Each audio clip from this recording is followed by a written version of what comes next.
ചങ്ങായിമാരെ നമസ്കാരമുണ്ട്. എല്ലാവർക്കും സുഖമല്ലേ? എല്ലാവരും സുഖമായിരിക്കുന്നു എന്ന് കരുതുന്നു. കൂടുതൽ പറഞ്ഞ് ബോറടിപ്പിക്കാതെ നമുക്ക് നേരെ വീഡിയോയിലേക്ക് പോകാം.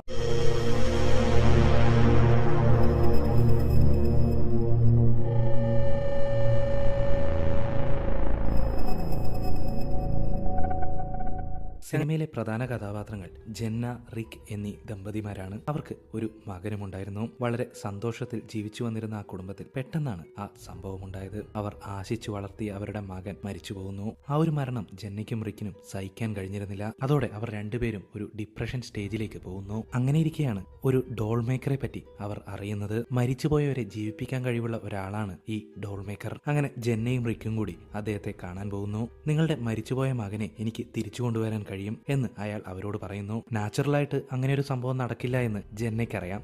പക്ഷെ തന്റെ മകന് വേണ്ടി എന്ത് റിസ്ക്കും ഏറ്റെടുക്കാൻ അവൾ തയ്യാറാവുന്നു. പക്ഷെ റിക്കിന് ഇതിലൊന്നും തീരെ വിശ്വാസമില്ലായിരുന്നു. പക്ഷെ ഭാര്യയുടെ സന്തോഷത്തിനു വേണ്ടി അവനും അതിന് സമ്മതിക്കുന്നു. ആ ഡോൾ മേക്കർ ആകട്ടെ ഫുൾ കോൺഫിഡൻസിൽ തന്നെ നിങ്ങളുടെ മകനെ തിരിച്ചു കൊണ്ടുവരാൻ എനിക്ക് കഴിയുമെന്ന് അവർക്ക് ഉറപ്പു നൽകുന്നു. മാത്രമല്ല, നിങ്ങൾക്ക് സാറ്റിസ്ഫാക്ഷൻ കിട്ടിയില്ലെങ്കിൽ നിങ്ങൾ തന്ന പണം പൂർണ്ണമായും തിരിച്ചു തരുന്നതായിരിക്കുമെന്നും ഡോൾ മേക്കർ അവരെ അറിയിക്കുന്നു. പക്ഷെ ഇതുവരെ തന്റെ കയ്യിൽ നിന്നും ബൊമ്മ വാങ്ങിയ ആരും അത് തിരിച്ചു തരേണ്ട അവസ്ഥ വന്നിട്ടില്ല എന്നും അയാൾ കൂട്ടിച്ചേർക്കുന്നു. ഡോൾ ഉണ്ടാക്കുന്നതിന് വേണ്ടി അവരുടെ മകന്റെ വാഷ് ചെയ്യാത്ത ഒരു ഡ്രസ്സും അവൻ സ്നേഹത്തോടെ സൂക്ഷിച്ചിരുന്ന എന്തേലും ഒരു വസ്തുവും ആ ഡോൾ മേക്കർ ജെന്നയോടും റിക്കിനോടും ആവശ്യപ്പെടുന്നു. അങ്ങനെ പാതി തുക അഡ്വാൻസായി കൊടുത്തിട്ട് അവർ രണ്ടുപേരും അവിടെ നിന്ന് പോകുന്നു.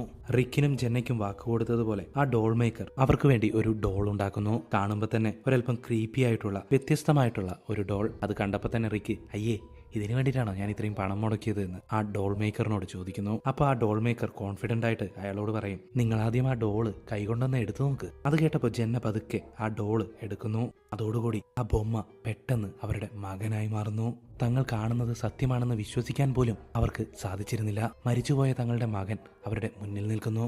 ജെന്നയ്ക്ക് തന്റെ സന്തോഷം അടക്കാൻ കഴിഞ്ഞില്ല. റിക്കിനും അത് വിശ്വസിക്കാൻ കഴിയുന്നുണ്ടായിരുന്നില്ല. അങ്ങനെ അവർ ഉടനെ തന്നെ ബാക്കി പണവും ആ ഡോൾ മേക്കറിന് കൊടുക്കുന്നു. എന്തൊക്കെയായാലും റിക്കിന്റെ മനസ്സിൽ നിറയെ സംശയങ്ങളായിരുന്നു. എന്തൊക്കെ പറഞ്ഞാലും ബ്ലാക്ക് മാജിക് വഴി തന്നെയാണ് എൻ്റെ മകനെ ഇയാൾ തിരിച്ചു കൊണ്ടുവന്നിരിക്കുന്നത്. അതുകൊണ്ട് തന്നെ ഈ പ്രവൃത്തികൾക്ക് നിറയെ നെഗറ്റീവ് എഫക്ട്സും ഉണ്ടാവും. അത് എന്തൊക്കെയാണെന്ന് റിക്ക് ആ ഡോൾ മേക്കറിനോട് ചോദിക്കുന്നു. തീർച്ചയായും സൈഡ് എഫക്ട്സ് ഉണ്ട്. അതുകൂടി പറയാൻ തന്നെയാണ് ഞാനിപ്പോൾ വന്നിരിക്കുന്നത്. എൻ്റെ ഡോളുകളെല്ലാം ഡ്രഗ്സ് പോലെയാണ്. എത്ര അളവിൽ അത് സന്തോഷം തരുന്നുവോ അതനുസരിച്ച് അതിന് സൈഡ് എഫക്ട്സുകളും ഉണ്ടാവും എന്ന് അയാൾ അവരോട് പറയുന്നു. നിങ്ങളുടെ ഡിപ്രഷനും സങ്കടങ്ങൾക്കും ഉള്ള ഒരു താൽക്കാലിക സൊല്യൂഷൻ മാത്രമാണ് ഈ ബൊമ്മ. അല്ലാതെ ഒരിക്കലും പൂർണ്ണമായും നിങ്ങളുടെ മകനായി മാറാൻ ഇതിന് കഴിയുകയില്ല. അതുകൊണ്ട് തന്നെ ദിവസവും 1 മണിക്കൂർ മാത്രം ഈ ബൊമ്മയോടൊപ്പം ചെലവഴിക്കുക. ബാക്കിയുള്ള ടൈം അതിനെ അതിൻ്റെ പെട്ടിയിൽ തന്നെ സൂക്ഷിച്ചു വയ്ക്കുക. ഒരിക്കൽ ഉപയോഗിച്ചു കഴിഞ്ഞാൽ ഒരു ദിവസം മുഴുവൻ അതിനെ അതിൻ്റെ പെട്ടിയിൽ തന്നെ സൂക്ഷിച്ചു വയ്ക്കണം. അടുത്ത ദിവസം മാത്രമേ 1 മണിക്കൂർ നേരത്തേക്ക് ഉപയോഗിക്കാൻ പാടുള്ളൂ എന്നും ഡോൾ മേക്കർ അവരോട് പറയുന്നു. ഇല്ലെങ്കിൽ നിങ്ങളുടെ മകൻ മരിച്ചുപോയി എന്നുള്ള സത്യം നിങ്ങൾ സ്വയം മറന്നുപോകും. പിന്നീട് അങ്ങോട്ടേക്ക് നിങ്ങൾ വെറും സ്വപ്നലോകത്തിൽ മാത്രമായിരിക്കും ജീവിക്കുക. മരണം വരെ നിങ്ങൾ ഒരുപക്ഷെ അത് തുടർന്നേക്കാം എന്ന് അയാൾ അവർക്ക് വാണിംഗ് നൽകുന്നു. ജെന്നയും ഇതൊക്കെ കേൾക്കുന്നുണ്ടായിരുന്നു. പക്ഷെ അതൊന്നും അവൾ ചിന്തിക്കുന്നേ ഉണ്ടായിരുന്നില്ല. തന്റെ മകനെ തിരിച്ചു കിട്ടിയ സന്തോഷത്തിൽ മതിമറക്കുകയായിരുന്നു അവൾ. അതിനുശേഷം ഡോൾ മേക്കർ അവരുടെ വീടിനു ചുറ്റും ഒരു സർക്കിൾ വരക്കുന്നു. നിങ്ങളുടെ കണ്ണിൽ മാത്രമേ ഇത് നിങ്ങളുടെ മകനായി തോന്നുകയുള്ളൂ. ബാക്കിയുള്ളവർക്ക് ഇത് വെറും ബൊമ്മ മാത്രമായിരിക്കും. ഈ സർക്കിളിന് പുറത്തേക്ക് വന്നു കഴിഞ്ഞാൽ നിങ്ങൾക്കും എല്ലാവരെയും പോലെ തന്നെ ഇത് വെറും ബൊമ്മയായി മാത്രമേ കാണാൻ സാധിക്കുകയുള്ളൂ എന്നും അയാൾ കൂട്ടിച്ചേർക്കുന്നു. അങ്ങനെ എല്ലാ ടേംസ് ആൻഡ് കണ്ടീഷൻസും അവൾക്ക് പറഞ്ഞു കൊടുത്തിട്ട് ആ ഡോൾ മേക്കർ അവിടെ നിന്നും ഇറങ്ങാനൊരുങ്ങുന്നു.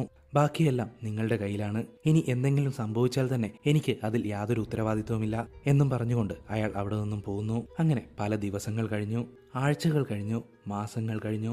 ഡോൾ മേക്കർ പറഞ്ഞു കൊടുത്ത കാര്യങ്ങളെല്ലാം മറന്ന ജെന്ന ആ ബൊമ്മയ്ക്ക് ഭക്ഷണം കൊടുക്കുന്നു, അതിന്റെ കൂടെ കളിക്കുന്നു. അങ്ങനെ ഒരു ദിവസം മുഴുവൻ അതിന്റെ കൂടെ തന്നെ സ്പെൻഡ് ചെയ്യുന്നു. അങ്ങനെ ഇരിക്കെ ഒരു ദിവസം രാവിലെ റിക്ക് എഴുന്നേറ്റ് വന്ന് നോക്കുമ്പോൾ ജെന്ന ആ ബൊമ്മയ്ക്ക് ഭക്ഷണം കൊടുക്കുന്നത് കാണാം. വീട്ടിലെ ഒരു പണിയും അവൾ ചെയ്തിട്ടില്ല. അടുക്കളയിലെ പാത്രങ്ങളെല്ലാം കുന്നുകൂടി കിടക്കുന്നതും റിക്ക് ശ്രദ്ധിക്കുന്നു. ഡോൾ മേക്കർ പറഞ്ഞ കാര്യങ്ങൾ റിക്ക് ജെന്നയെ ഓർമ്മിപ്പിക്കുന്നു. എന്നാൽ അതുപോലും ശ്രദ്ധിക്കാതെ അവൾ ആ ബൊമ്മയോട് സംസാരിച്ചുകൊണ്ടിരിക്കുകയായിരുന്നു. ഞാനാകെ തകർന്നിരിക്കുകയാണ്. നീ പഴയതുപോലെ ആകണം. ഇതൊന്നും സത്യമായ കാര്യമല്ല. എനിക്ക് നിന്നെ തിരിച്ചു വേണം എന്ന് റിക്ക് പറയുമ്പോഴും ജെന്നയ്ക്ക് തന്റെ മകൻ മരിച്ചുപോയ കാര്യം പോലും ഓർമ്മയുണ്ടായിരുന്നില്ല.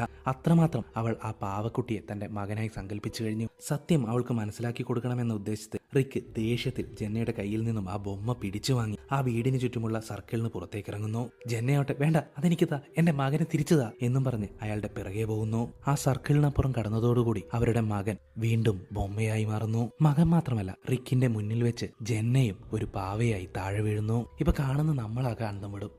ജെന്ന എങ്ങനെ പാവയായി? അവിടെയാണ് ട്വിസ്റ്റ്. എന്താണെന്ന് വെച്ചാൽ കുറച്ച് ദിവസങ്ങൾക്ക് മുൻപ് ജെന്നയും മരിച്ചുപോയിരുന്നു. ഇത്രയും നാൾ ഹാലൂസിനേഷനിൽ ഇരുന്നത് റിക്കായിരുന്നു. തന്റെ മകന്റെ ബൊമ്മയിൽ സ്വയം മറന്ന് ഒരു ഭ്രാന്തിയെ പോലെ ജീവിക്കുന്ന ജെന്നയെ കണ്ട റിക്കിന് ആകെ ദേഷ്യവും സങ്കടവും ഒക്കെ വരുന്നു. അങ്ങനെ അവൻ ഒരു ദിവസം ആ ബൊമ്മയെടുത്ത് പെട്ടിക്കുള്ളിൽ വെച്ച് പൂട്ടുന്നു. മകനെ കാണാൻ കഴിയാതെ ആ വിഷമത്തിൽ ജെന്ന ഞരമ്പ് മുറിച്ച് ആത്മഹത്യ ചെയ്യുന്നു. മകൻ മരിച്ചുപോയ വിഷമം തീരുന്നതിന് മുമ്പേ തന്റെ പ്രിയതമയും തന്നെ ഒറ്റയ്ക്കാക്കി പോയി എന്നുള്ളത് റിക്കിനെ ഒരുപാട് വിഷമത്തിലാഴ്ത്തി. ആ ഒരു ഒറ്റപ്പെടലിൽ നിന്ന് രക്ഷപ്പെടുന്നതിന് വേണ്ടി റിക്ക് തിരിച്ച് ആ ഡോൾ മേക്കറിന്റെ അടുത്ത് പോയി ജെന്നയുടെ വാഷ് ചെയ്യാത്ത ഒരു ഉടുപ്പും അവൾക്ക് ഏറ്റവും പ്രിയപ്പെട്ട മകന്റെ ബൊമ്മയും കൊടുത്തിട്ട് ഇവർ രണ്ടുപേരെയും ജീവിപ്പിക്കണമെന്ന് റിക്ക് അയാളോട് പറയുന്നു. പണം വാങ്ങിയിട്ട് അയാൾ അവരെ ജീവിപ്പിക്കുകയും ചെയ്യുന്നു. എല്ലാ സത്യവും അറിഞ്ഞിട്ട് കൂടി റിക്ക് ആ 2 പാവക്കുട്ടികളെയും തന്റെ മകനും ഭാര്യയുമായി സങ്കല്പിച്ച് അവരെ കെട്ടിപ്പിടിച്ചുകൊണ്ടാണ് വീട്ടിലേക്ക് വരുന്നത്. വീടിനുള്ളിൽ കയറിയതും ആ 2 ബൊമ്മയും ജെന്നയും അവരുടെ മകനുമായി മാറുന്നു. തുടർന്ന് റിക്ക് അവരോടൊപ്പം ജീവിക്കാൻ തുടങ്ങി. നമുക്ക് ഏറ്റവും പ്രിയപ്പെട്ടവരുടെ വിയോഗം പലർക്കും താങ്ങാൻ കഴിയില്ല. ഒരു തരത്തിലുള്ള ഹാലൂസിനേഷനിലാണ് പിന്നീട് പലരും ജീവിക്കുന്നത്. കാരണം എപ്പോഴും ഒരുമിച്ചുണ്ടായിരുന്ന ഒരാളുടെ വിയോഗം ഒരുപക്ഷെ നമുക്ക് അത്ര പെട്ടെന്ന് ആക്സെപ്റ്റ് ചെയ്യാൻ കഴിയില്ല. അവരുമായി ഉണ്ടായിരുന്ന നിമിഷങ്ങൾ, അവർ നമ്മോടൊപ്പം ഉള്ളതുപോലെ ആ ഒരു ആബ്സെൻസ് നമുക്ക് ഫീൽ ചെയ്യാൻ ഒരുപക്ഷെ ദിവസങ്ങൾ എടുക്കും. പലരും അതിൽ നിന്നും പുറത്തു വരാൻ കഴിയാതെയുമായി പോയേക്കാം. അത്തരത്തിലൊരു കോൺസെപ്റ്റ് ബേസ് ചെയ്തുകൊണ്ടാണ് ഈ ഷോർട്ട് ഫിലിം ഒരുക്കിയിരിക്കുന്നത്. ഈ സിനിമയും ഈ വീഡിയോയും നിങ്ങൾക്ക് ഇഷ്ടപ്പെട്ടു എന്ന് കരുതുന്നു. ഇതുപോലുള്ള മറ്റൊരു വീഡിയോയുമായിട്ട് വീണ്ടും വരാം. അതുവരെ